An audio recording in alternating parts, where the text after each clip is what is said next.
अस्सलाम वालेकुम, मेरा नाम है अब्दुल रऊफ और आप देख रहे हैं बागी टीवी।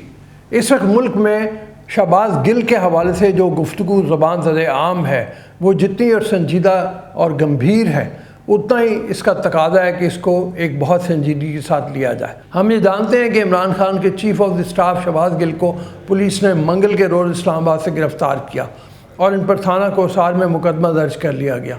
अगले रोज़ इस्लामाबाद की एक अदालत ने इन्हें 2 रोज़ा जिस्मानी रिमांड पर पुलिस की तहवील में दे दिया।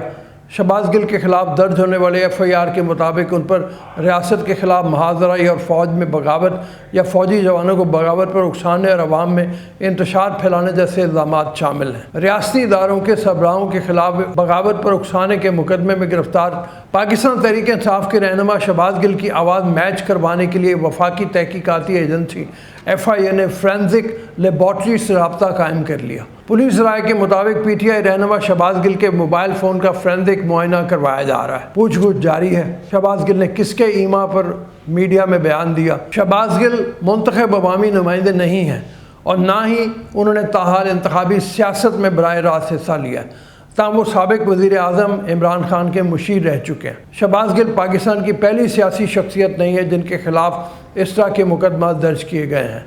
चंद एक शख्सियात को सज़ाएँ भी हो चुकी हैं, लेकिन लोग फिर भी इस तरह की हरकतें करने से बाज नहीं आते। और जैसे मैंने भी आपको मिसाल दी कि PTI के जो मीडिया में इस वक्त ट्रोलर्स हैं वो कम अज़ कम इस तरह की मिसाल बन चुके हैं कि जिससे पहले हमने पहले बात की कि इस तरह की मिसालें पहले कहीं मौजूद नहीं हैं। तहरीक इंसाफ की अपनी हुकूमत में अपने सियासी मुखालफिन पर कायम हुए इन मुकदमात की लिस्ट बहुत तवील है, जिनमें से कुछ आपके सामने पेश करते हैं। पाकिस्तान के साबिक वज़ीर आज़म नवाज शरीफ और इनकी साहबजादी मरियम नवाज़ के ख़िलाफ़ पुलिस ने सन 2020 का मुकदमा दर्ज किया था। इस मुकदमे में इल्ज़ाम आयद किया गया कि उन्होंने अपनी तकारीर में फ़ौजी इदारों को तनकीद का निशाना बनाया था। नवाज शरीफ के मुकदमे में कहा गया था कि वीडियो लिंक के ज़रिए की गई तकरीर में खुले आम उन्होंने इदारों को तनकीद का निशाना बनाया और उनको बगावत की तरगीब दी। पाकिस्तान मुस्लिम लीग के मेंबर कौमी असम्बली जावेद लतीफ़ के ख़िलाफ़ गुज़श्ता बरस नफ़रत पर मबनी और इदारों को बुरा भला कहने के बयानात देने के इल्ज़ाम में मुकदमा दर्ज कर लिया गया था।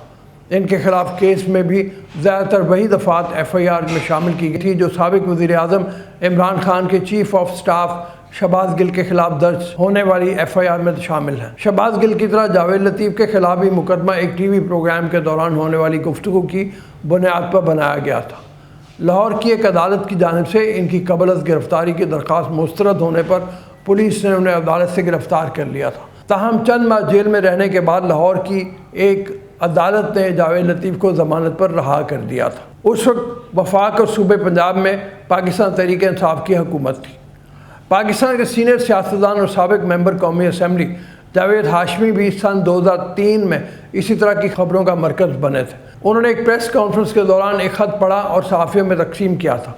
यह ख़त जो पाकिस्तानी फ़ौज के जनरल हेडकोार्टर्स के लेटर हेड पर लिखा गया था, इसका उन्वान पाकिस्तानी क़यादत के नाम था, जो मुबैना तौर पर चंद नामालूम फ़ौजी अफसरान की जानिब से लिखा गया था। इस वक्त जनरल परवेज़ मुशर्रफ की हुकूमत थी। जावेद हाशमी को गिरफ़्तार कर लिया गया। इन पर फ़ौज को बगावत पर उकसाने के इल्ज़ामात आयद किए गए थे। अडयाला जेल रावलपिंडी में इनके ख़िलाफ़ मुकदमा चला, जिसके बाद इस्लामाबाद की एक अदालत ने उन्हें 23 साल कैद की सज़ा सुनाई थी।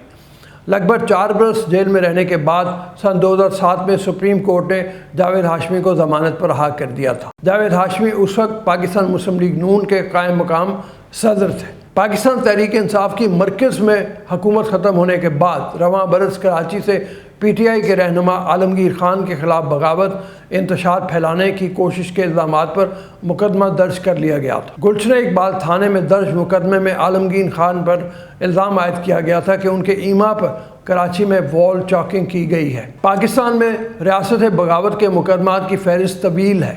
ताहम रावलपिंडी साजिश केस, अगरतला साजिश केस, हैदराबाद ट्रिब्यूनल और अटक साजिश केस इनमें नुमायाँ हैं।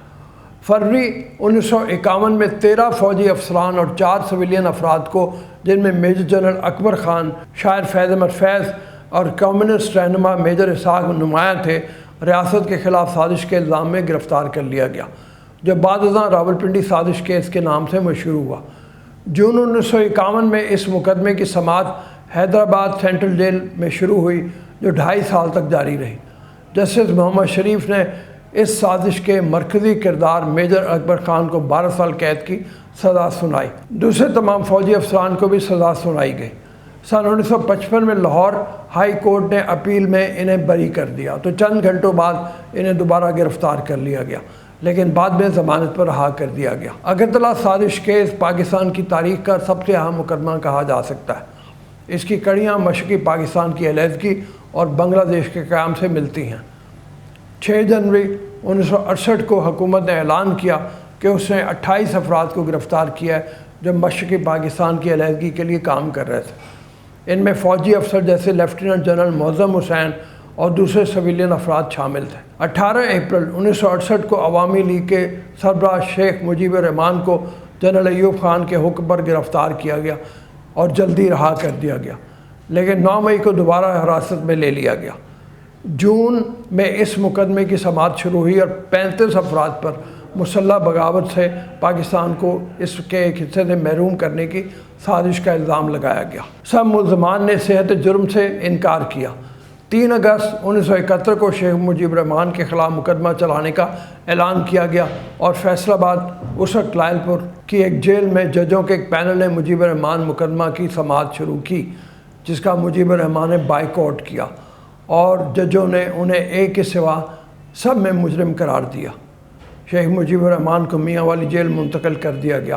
ایک اور کیس اٹک سازش کیس کے نام سے مشہور ہے، جو اس وقت کے صدر جنرل ضیاء الحق کے زمانے سے تعلق رکھتا ہے، جب جنوری 1984 میں 14 فوجی افسران اور 3 سویلینز پر، جن میں وکیل رضا کاظم نمایاں تھے، حکومت کے خلاف سازش کا الزام لگایا گیا اور انہیں اٹک قلعے میں قید کیا گیا۔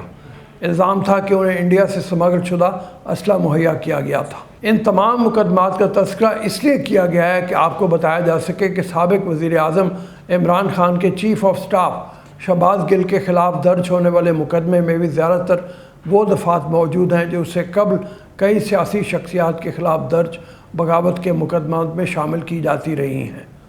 اب دیکھنا یہ ہوگا کہ اس مقدمے کا انجام بھی ماضی کی طرح ہوتا ہے، جس میں بالآخر عدالتوں سے ریلیف ملتا رہا ہے، یا مقدمہ پاکستان کی تاریخ میں ایک مثال قائم کرنے جا رہا ہے، کیونکہ ماضی میں ان دفعات کے تحت سیاسی لیڈران پر مقدمہ عام شہریوں کے شکایت پر درج ہوئے تھے، مگر شہباز گل کی پر مقدمہ مجسٹریٹ کی شکایت پر درج کیا گیا ہے۔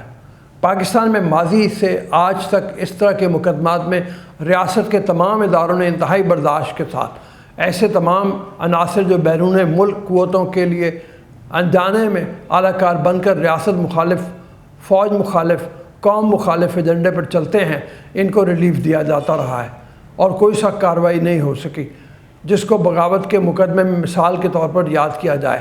مگر ریاست اور اداروں نے ایسے عناصر کو بارہا بے نقاب ضرور کیا ہے۔ یہ ریاست اور اداروں کا بڑا پن اور آئینی و اخلاقی سوچ کی عکاسی کرتا ہے۔ اس بار بھی ماضی کی طرح ریاست اور ادارے اس کڑوے گھونٹ کو پی جائیں گے یا ان کو انجام تک پہنچائیں گے، یہ دیکھنا باقی۔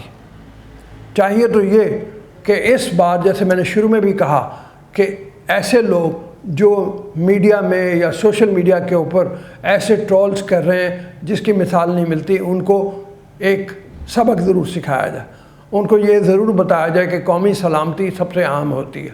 میرے خیال میں یہ بہت ضروری ہے تاکہ آئندہ کے لیے ایک مثال قائم کر دی جائے۔ ابھی تک کے لیے اتنا ہی، ابھی اجازت دیجیے۔ اللہ حافظ و ناصر۔